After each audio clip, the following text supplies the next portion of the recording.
और अब बात बीजेपी की राजनीति में अपनी जिंदगी के 40 साल लगा चुके एकनाथ खड़से की, जिन्हें अब बीजेपी किनारे कर चुकी है। प्रधानमंत्री मोदी के ना खाऊंगा ना खाने दूंगा नारे का शिकार बने बीजेपी के वो शायद पहले बड़े नेता हैं। महाराष्ट्र के जलगांव जिले के मुक्ताई नगर से चुनकर आने वाले खड़से हमेशा से महाराष्ट्र बीजेपी में मुंडे गुट के सिपहसालार रहे। हालांकि बाद में कुछ समय वो गडकरी के खेमे में भी रहे। बीजेपी और शिवसेना की पहली सरकार में भी वो मंत्री रहे। देवेंद्र फडणवीस सरकार में फेरबदल के बाद वित्त विभाग समेत 10 मंत्रालय उनके पास थे। कमाल है, क्या क्षमता होगी इनकी। बीजेपी के सबसे कद्दावर नेताओं में से एक माने जाते थे, लेकिन पिछले कुछ लगातार आरोप उनके राजनीतिक जीवन पर बिजली बनकर गिरे। उन पर दाऊद इब्राहिम से फोन पर बातचीत करने का आरोप लगा। दाऊद इब्राहिम, मैंने ठीक ही पढ़ा होगा। तो कई सरकारी जमीनों को गैर कानूनी तरीके से औने पौने दामों में खरीदने के भी आरोप लगे। दाऊद के मामले में उन पर आरोप लगा कि कराची के क्लिफ्टन रोड से मेहजबीन शेख नाम के एक व्यक्ति ने एकनाथ खड़से को फोन किए। एक एथिकल हैकर मनीष बंगाले ने दावा किया कि खड़से ने दाऊद इब्राहिम से बातचीत की। महाराष्ट्र एटीएस ने इस मामले में शिकायत के आधार पर जांच शुरू कर दी है। उधर एथिकल हैकर ने मामले की तेजी से जांच के लिए हाईकोर्ट में याचिका दी है। खड़से पर दूसरा केस पुणे के भोसरी एमआईडीएस और जलगांव एमआईडीसी की जमीनों को अनियमितताओं के तहत खरीदने के आरोप हैं। पुणे की जमीन उद्योग विभाग की थी, जिसे खड़से ने अपनी पत्नी और दामाद के नाम पर औने पौने दामों में खरीद लिया। आरोप है कि पुणे की जो जमीन 30 करोड़ रुपए से ज्यादा कीमत की थी, उसे खड़से ने करीब 3 करोड़ रुपए में खरीदा, जबकि उसकी स्टाम्प ड्यूटी 30 करोड़ के हिसाब से ही चुकाई। जलगांव की जमीन अपने रिश्तेदारों के नाम खरीदने का खड़से पर आरोप है। खड़से के दामाद पर गैर कानूनी तरीके से लिमोजीन यानी बड़ी आलीशान गाड़ी रखने का भी आरोप लगा। खड़से के खिलाफ इस मामले में आरोप लगाने वालों में सामाजिक कार्यकर्ता अंजलि दमानिया भी शामिल हैं। उन्होंने पहला आरोप खड़से के दामाद पर लगाया और फिर 3 आरोप जमीनों की अवैध खरीद फरोख्त से जुड़े लगाए। इनमें जलगांव की जमीन रिश्तेदारों के नाम से खरीदने का आरोप शामिल है। अंजलि दमानिया का कहना है कि खड़से ने कई जमीनों गैर कानूनी तरीके से खरीदी, कई जमीनें और पैसे से बेनामी तरीके से ठिकाने लगाए। इसलिए उनके खिलाफ prevention of money laundering act के तहत कार्रवाई की जाए। खड़से इससे पहले गजानन पाटिल नाम के एक शख्स की गिरफ्तारी की वजह से भी चर्चा में आए। गजानन पाटिल ने खुद को खड़से का पीए बताकर 30 करोड़ रुपए की घूस एक आदमी से मांगी, जो मुंबई के पास एक शिक्षण संस्थान शुरू करना चाहता था। गजानन पाटिल की गिरफ्तारी 2 हफ्ते पहले महाराष्ट्र के गृह विभाग के आदेश पर हुई, जिसके लिए एंटी करप्शन ब्यूरो ने खड़से के दफ्तर पर 3 घंटे तक निगरानी भी रखी। इस बीच खड़से के खिलाफ जमीन खरीदने में अनियमितताओं के मामले में अभी कोई एफआईआर दायर नहीं हुई है, लेकिन सियासत में खड़से के लिए खुद को पाक साबित करना मुश्किल हो गया है। दबाव जब बीजेपी पर पड़ा तो खड़से को मंत्री पद से इस्तीफा देना पड़ा। बीजेपी ने अभी उन्हें पार्टी से निकालने का फैसला नहीं किया है, लेकिन पार्टी की मुख्य धारा से तो उन्हें दूर कर दिया है। महाराष्ट्र के मुख्यमंत्री ने उनके खिलाफ शिकायतों की एक जांच एक हाईकोर्ट के रिटायर्ड जज से कराने का फैसला किया है। हमारे साथ अंजलि दमानिया हैं और प्रसाद काथे हैं। प्रसाद, मैं ये जानना चाहता हूं कि उन्होंने कहा है कि मेरा नाम नाथू भाऊ है। जब इस्तीफा हुआ तो एकनाथ खड़से जी ने कहा है, तो ये घर वाला नाम है, इसके बताने का मकसद क्या था? मैंने कोई एक नई तरह की नाथा भाऊ, हाँ, नई तरह की दावेदारी या अपनी कुछ हैसियत बता रहे थे खड़से साहब?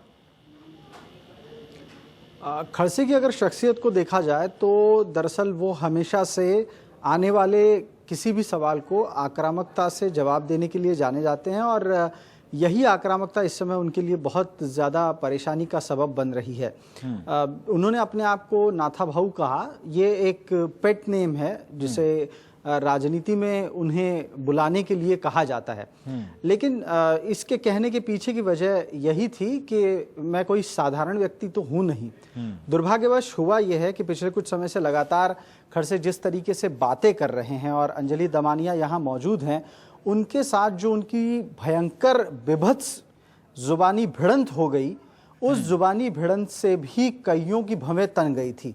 पार्टी में भी उसको बहुत गंभीरता से लिया गया था, और जिस तरीके से वो आने वाले हर आरोप को और ज्यादा आक्रामक तरीके से जवाब देने के लिए आगे बढ़ रहे थे, उससे वो और ज्यादा उन तमाम विवादों में उलझते जा रहे थे। मैं नाथा भाऊ हूं, ये कहने के पीछे की मंशा तो बिल्कुल वो खुद ये रखते होंगे कि मैं एक बहुत इज्जतदार, रसूखदार और साथ ही साथ संघर्षशील नेता हूं, लेकिन दुर्भाग्यवश जो लहजा उनका था, जो तरीका था, वो संपूर्ण रूप से कहीं ना कहीं एक गुस्सैल और अहंकारी व्यक्ति का दिखाई दे रहा था।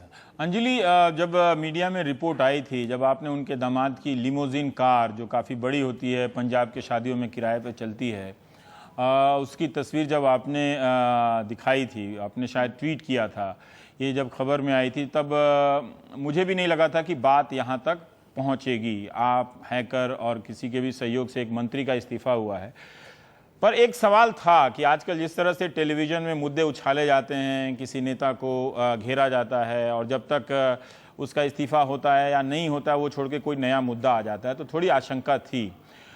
एकनाथ खड़से ने भी कहा कि उनका मीडिया ट्रायल हो रहा है, उन्हें मीडिया ना तो खाने दे रहा है ना सोने दे रहा है। मुझे उनसे कोई सहानुभूति नहीं है, लेकिन पिछले 2 साल से जिस तरह से एक चलन हो गया है, फिर भी मैं इस सवाल को मौका देना चाहता हूँ। अंजलि,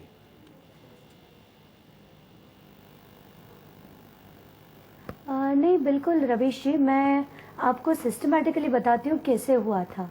कि शुरुआत में जब ये मुद्दा उठा, मैं एक चैनल के डिबेट पे बात कर रही थी, वो लिमोजिन गाड़ी मैंने बताई, और जैसे ही मैंने बताई, हमारी उसके 2 दिन बाद एक चैनल पे बहुत ही माने कैसे होता है कि भाषा या किसी भी आर्ग्यूमेंट की कोई एक मर्यादा होनी चाहिए, वो अपने आप को जो नाथा वो कहते हैं, उन्होंने हर मर्यादा, हर जिसे हम संस्कृतपणा कहते हैं मराठी में, वो अपनी मर्यादा को भूलकर एक औरत से बात करने की तमीज उस व्यक्ति में नहीं थी।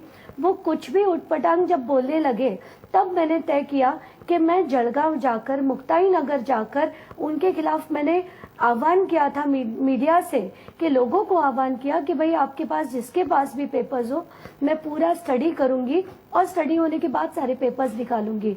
तो मैं जलगांव गई, तापी इरिगेशन कॉरपोरेशन में गई, वहां के एक शिवाजी जाधव नाम के एक व्यक्ति थे। अब ये शिवाजी जाधव जो है वो एक इरिगेशन कॉन्ट्रैक्टर है। ये इरिगेशन कॉन्ट्रैक्टर को 4 प्रोजेक्ट्स ये तापी इरिगेशन कॉरपोरेशन में दिए जाते हैं, और वो प्रोजेक्ट्स लंबे अरसे से चल रहे हैं, और चलते चलते चलते वो एक संत मुक्ताई साकर कारखाना जो एमएससीबी ने बेचा था, अजित पवार ने बेचा था, वो कारखाना लेते हैं, और लेने के बाद उसमें मंदाकिनी खड़से, रोहिणी खड़से और डॉक्टर प्रांजल खेवलकर आ जाते हैं। तो उसके सारे डॉक्यूमेंट्स, रवीश, में सिर्फ दिन में 2 घंटा, रात में सिर्फ 2 घंटा सोती थी। मैंने सोचा था कि मैं पूरी मेहनत और लगन से ये सारे पेपर्स निकालूंगी। जैसे जैसे काम करने लगे और पेपर्स आते गए। जैसे मैं आपको बताती हूँ कि एक जगह पर जो सातोड़ नाम का विलेज है, जलगांव में है ये, वहां पर 88 एकड़ जमीन है जो एनए है, और उसका वैल्यूएशन अगर आप देखें तो पूरे 37 लाख स्क्वायर फीट बनती है ये जमीन। उसका वैल्यूएशन 136 करोड़ है। अगर आप उसके 75% का भी वैल्यूएशन पकड़े तो 102 करोड़ की जमीन है ये उनके एफिडेविट में, माने ये जमीन ली गई 2012 में, पर 2014 के इलेक्शन एफिडेविट में उसका कोई मेंशन नहीं। इसके अलावा पिंपरी आखरूट नाम का जलगांव में ही एक विलेज है, वहां भी उनकी जमीन है, ये भी इलेक्शन एफिडेविट में नहीं है। अंजलि, तीसरी जमीन जो एक और जगह मानपुर करके है विलेज, ये भी नहीं है। पर ये आपने, ये शुरुआत हुई सिर्फ उस तस्वीर के एक ट्वीट से, जो बात में जिस तरह से उन्होंने असभ्य अंदाज में आपके हिसाब से बातें की, आप जलगांव गए और वहां गई और लोगों ने आपकी मदद की, यही है ना? तब आपको, आपके पास ये जानकारी नहीं थी, पर इतने कम समय में आपको जानकारियां लोग देने लगे, या जिस तरह से हम पत्रकार बात करते हैं कि कोई है जो उपलब्ध करा रहा है, जो खड़से को सेट करना चाहता है? नहीं, बिल्कुल नहीं रवीश जी। मैं आपको पहले ये बताती हूँ कि आज भी मेरे पास, मेरा एक अपने लैपटॉप पे एक फोल्डर है, स्कैम्स एंड पॉलिटिशियंस। इसमें जितने भी महाराष्ट्र के जो भी भ्रष्ट पॉलिटिशियंस हैं, उनका डेटा मैंने 2 साल से जमा कर रखा है। उसमें श्रद्धा कंस्ट्रक्शन का डेटा मैंने करीब 2 साल पहले से निकाला था। सिर्फ वहां जाकर मैंने उसका आगे की तहकीकात मैंने जी। नहीं की थी। इसके अलावा मैं साफ साफ तौर पर आपको कहती हूँ कि वहां के विरोधी पक्ष माने शिवसेना और कांग्रेस की तरफ से मुझे बहुत सारी इंफॉर्मेशन मिली, और ये वहां के एक शिवसेना के नेता ने भी पूरे कैमरा पे जाकर कहा है, पूरा का पूरा जलगांव घुमाकर उन्होंने मुझे उनकी प्रॉपर्टीज बताई। दिक्कत की ये बात है कि उन्होंने अपने पार्टी को नहीं बताते हुए मुझे बताई। एक प्रसाद रुके रहिएगा, एक ब्रेक लेते हैं, फिर हम लौट कर आएंगे तो आपसे भी बात करेंगे। पर ये एक दिलचस्प है कि यही इसी समय में जब हम समझ रहे हैं कि मीडिया सत्ताधारियों से टकराने में डर रहा है, इसी समय में मीडिया से बाहर के जो लोग हैं, ये इस प्रक्रिया को भी देखना पड़ेगा कि वो इन मंत्रियों से, विधायकों से, ताकतवर लोगों से भिड़ जा रहे हैं, उनकी जानकारी लेकर जा रहे हैं, और बात अखबारों में ना फूटे लेकिन राजनीति के जरिए फूट फूट के बाहर आ जाती है, और एक मैं नाथा भाव हूं कहने वाले का इस्तीफा हो जाता है। नाथा भाव हैं तो अपना इस्तीफा वापस करा लीजिए, वरना हम ब्रेक के बाद फिर चर्चा करते हैं। नाथा भाव हूं।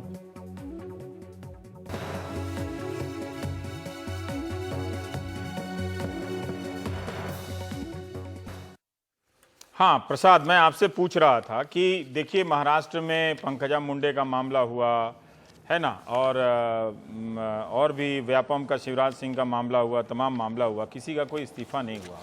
खड़से का इस्तीफा क्यों हुआ? क्या दाऊद इब्राहिम के फ़ोन कॉल की वजह से? क्योंकि शुरू में तो जहाँ तक मुझे याद है कि एंटी करप्शन ब्यूरो ने कहा था कि कोई ऐसी बातचीत नहीं हुई है, तो क्या वो आधार बना? दरअसल खड़से के इस्तीफे की ज़मीन आज की नहीं है। खड़से के इस्तीफे की ज़मीन अगर बननी है तो वो 2.5 साल पुरानी है, और वो तब से बन रही थी जब खड़से नेता विपक्ष थे। आपको याद होगा तब उनके ऊपर सबसे पहले और संगीन आरोप लगे थे भ्रष्टाचार के, वो शरद पवार ने एक सार्वजनिक बयान देके लगाए थे। उसके बाद राज ठाकरे जो कि एमएनएस के अध्यक्ष हैं, उन्होंने भी वैसा ही आरोप लगाया था, और ये आरोप थे कि एकनाथ खड़से सदन में जो आरोप लगाते हैं बाद में जाकर उसकी सेटलमेंट कर देते हैं। तो ये आरोप विपक्षियों ने उनके ऊपर लगाए थे, जिसका बहुत संगीन तरीके से संज्ञान लिया गया था। इसके बाद जब सत्ता आई तो सत्ता आने के बाद 2 प्रमुख चीजें हुई। एक, 12 विभागों के वो मंत्री बने, और 12 विभागों के मंत्री बनने के बाद कई सारे लोगों से उनका संपर्क आया, लेकिन सबसे बड़ा अगर कोई ईगो क्लैश और अधिकारों को लेकर कोई मामला बना तो वो सीधे सीधे मुख्यमंत्री के साथ बना। इससे अनुशासन टूटता दिखाई दिया, जो कि एक स्ट्रक्चर बना हुआ है महाराष्ट्र की सत्ता में। वो दूसरी तरफ जातिगत समीकरणों ये सारी को लेकर चीजें हैं तो हटाकर इससे बीजेपी भी तो दाग लगते हैं ना, कि भाई दाऊद इब्राहिम पे उनका मंत्री दाऊद इब्राहिम के फोन करे या नहीं करे, जो कथित रूप से आरोप है, तो ये सब कराने के लिए बीजेपी अपने दाग क्यों लगी? वो भी दाऊद इब्राहिम का है ना। तो आप वो कहेंगे कि हम दाऊद को पाकिस्तान से लेना चाहते हैं, तो कोई विरोधी कहेगा तो आप खड़से जिसे कहिए वही बुला लेते हैं, उनको फोन पे बात करते हैं। तो ये सब खेल में ठीक है, हम इसका विश्लेषण करते हैं, लेकिन एक तात्कालिक कारण क्या था? मतलब ये वजह थी या सचमुच पार्टी को लगा कि अब इनके पास जो डॉक्यूमेंट आ गए हैं, सबके जमीनों के घोटाले हैं महाराष्ट्र में और अन्य जगहों पे, तो अब इनको बचाना मुश्किल है? जो जनता की निगाह में ऐसी क्या बात थी जिससे बीजेपी को लगा कि अब खड़से को डिफेंड करना मुश्किल है? प्रसाद, मैं ये जानना चाहता हूं। मैं दरअसल उसी पर आ रहा था, क्योंकि देखिए महाराष्ट्र में इस समय खड़से अकेले दागदार नहीं है। 6 मंत्री हैं जो कि इस समय कैबिनेट में दागदार है, लेकिन खड़से को लेकर मामला संगीन इसलिए बना क्योंकि उनका दाऊद इब्राहिम से कथित रूप से बातचीत का मामला राष्ट्रीय स्तर पर उछल गया, और टाइमिंग भी हमें देखनी होगी कई बार आरोपों की। वो तब उछला जब केंद्रीय सरकार अपने वाहवाही के 2 साल पूरे करते हुए अपना गुणों का बखान कर रही थी। तो एक तरफ केंद्रीय सरकार के 2 साल की बातें आ रही थी, और दूसरी तरफ दाऊद इब्राहिम से उनके एक मंत्री के बातचीत का भी जिक्र आ रहा था। इन्हीं के बीच जमीनों के अनियमितताओं के आरोप, उनके पीए कहकर घूमने वाले किसी व्यक्ति के घूस मांगने के आरोप, ये एक के बाद एक लगभग हर दिन नए आरोप उनके ऊपर जड़ गए थे, और एक लंबे समय तक खड़से के पूरी भूमिका पर सवाल उठने शुरू हो गए थे। ठीक है। अंजलि, जिस तरह से प्रसाद ने बताया, खड़से के अलावा और भी मंत्री हैं जिन पर दाग हैं, पर क्या उन मंत्रियों ने सार्वजनिक रूप से अंजलि दमानिया को चुनौती नहीं दी, जिसकी वजह से आप कहीं और? हालांकि ये सवाल इसलिए गलत है कि आप सारा एक्सपोज करने की जिम्मेदारी आपकी नहीं है, पर आपने जितनी भी की वो काबिले तारीफ है कि एक मंत्री का आपने इस्तीफा लिया है, एक मिडिल स्टंप आपने उखाड़ दिया, मतलब पता नहीं कौन सी गेंद आपने फेंकी। लेकिन तब भी हम जानना चाहते हैं कि ये जो आरोप जो आप लेकर आई, क्या आप सचमुच आश्वस्त हैं कि उसे अदालत की दहलीज तक आप साबित कर पाएंगी? क्योंकि खड़से अभी भी अपने आप को जब ठंडे दिमाग से बात करते हैं तो बेकसूर ही बताते हैं।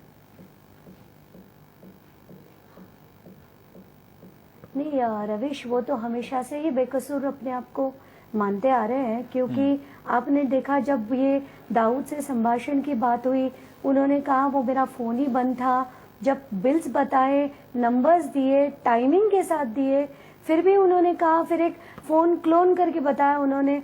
तो बार बार झूठ बोलना और गलत सबको इन्फॉर्मेशन देना, शायद उनको वो सहजता से जमता है।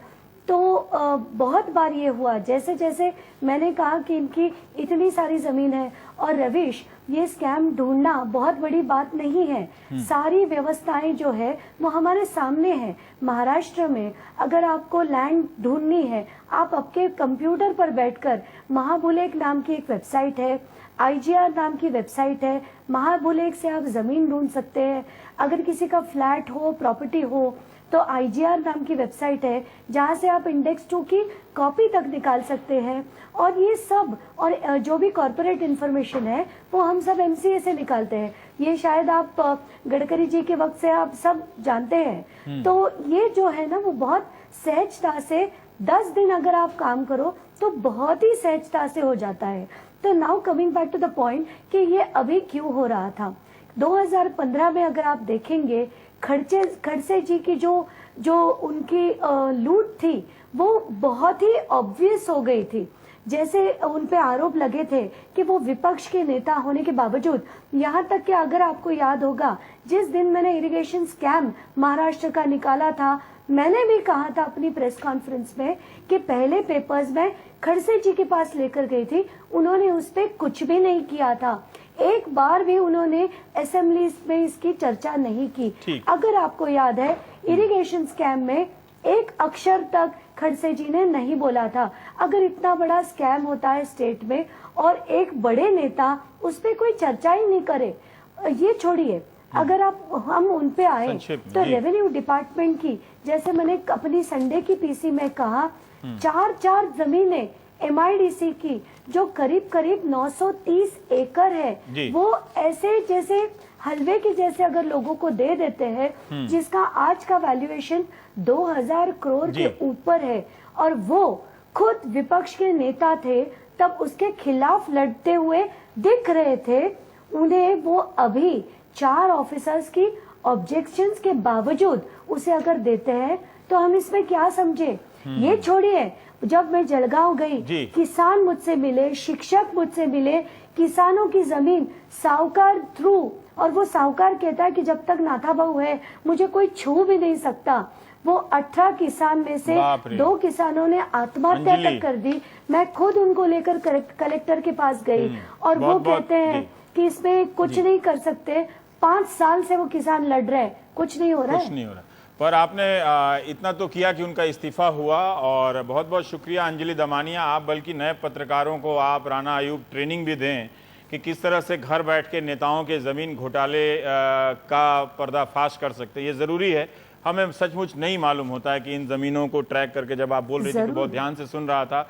नाथा भाव, बहुत बहुत शुक्रिया आपका। गनीमत है कि आप इस वक्त यूपी में नहीं है, नहीं तो दाऊद से बात करने के आरोप में वहाँ पर बीजेपी के लोग कितना धरना प्रदर्शन कर रहे होते आपके ही खिलाफ। आप देख रहे थे प्राइम टाइम। नमस्कार नाथा भाव। नाथा भाव।